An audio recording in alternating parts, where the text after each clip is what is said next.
नमस्कार दोस्तों, आज आप सबको हरियाली तीज की ढेर सारी हार्दिक शुभकामनाएं। हरियाली तीज आज चारों तरफ हरियाली फैली हुई है और महिलाओं का उत्साह इस तीज को, इस त्योहार को और रंगीन बना देता है। यह सिर्फ एक त्योहार नहीं है, बल्कि हमें यह दर्शाता है कि प्रकृति के प्रति हमारा प्रेम और सद्भाव तथा उसके प्रति जो हमारी भावनाएं हैं वह प्रबल हैं और हमें ये खुशहाली का प्रतीक है, हमें ये धार्मिक प्रवृत्ति का प्रतीक है तथा इस प्रकृति से हमारा गहरा संबंध है। इस परंपरा को हम संभाल के सहेज कर रखते हैं और आने वाली पीढ़ी को भी इसकी ओर प्रेरणा देते हैं। हरियाली से संपन्न रहने की, हरियाली को सुरक्षित रखने की हम प्रेरणा देते हैं। हरियाली तीज सावन मास की शुक्ल पक्ष की तृतीया को आता है और इसका जैसा कि नाम भी हरियाली तीज है, तो धरती पर चारों तरफ हरियाली फैल जाती है। इस मास में, सावन मास में ठंडी हवाएं चलती हैं, बादल उमड़ घुमड़ कर आते हैं, बारिश रिमझिम बरसती रहती है, चारों तरफ ठंडी हवाएं होती हैं।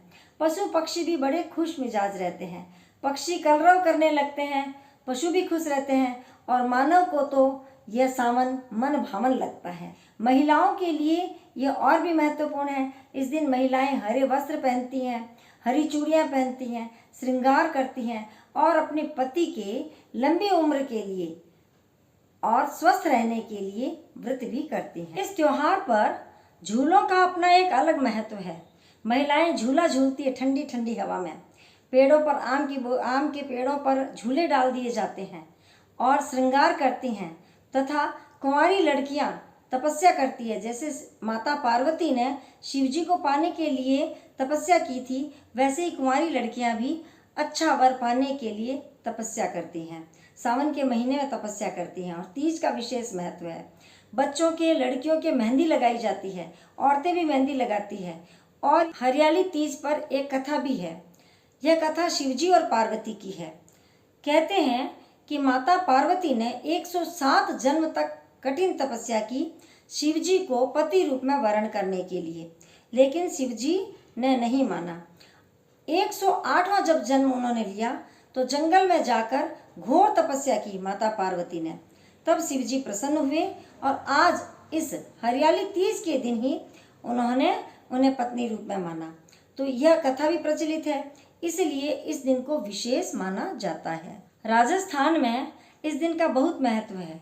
इस दिन लड़कियों को, जो शादी की हुई है, उन लड़कियों को पीहर बुलाया जाता है, संधारा करवाया जाता है।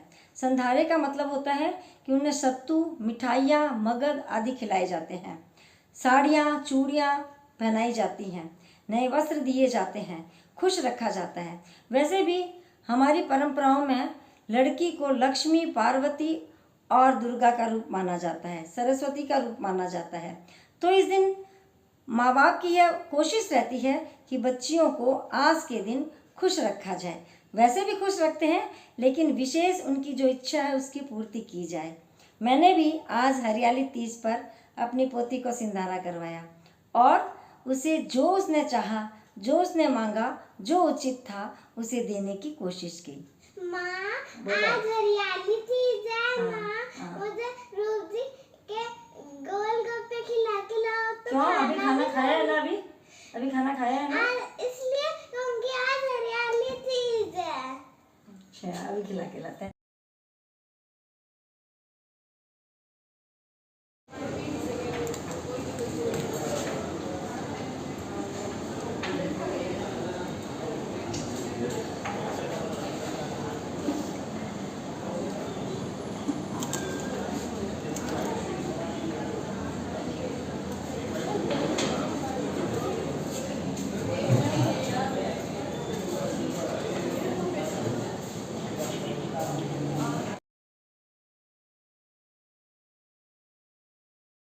आप सबको इस हरियाली तीज की पुनः हार्दिक शुभकामनाएं।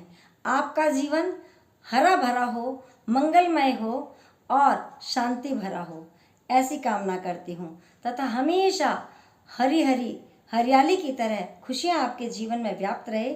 आपको अगर ये वीडियो पसंद आया हो तो कमेंट करें, लाइक करें और सब्सक्राइब भी करें। धन्यवाद।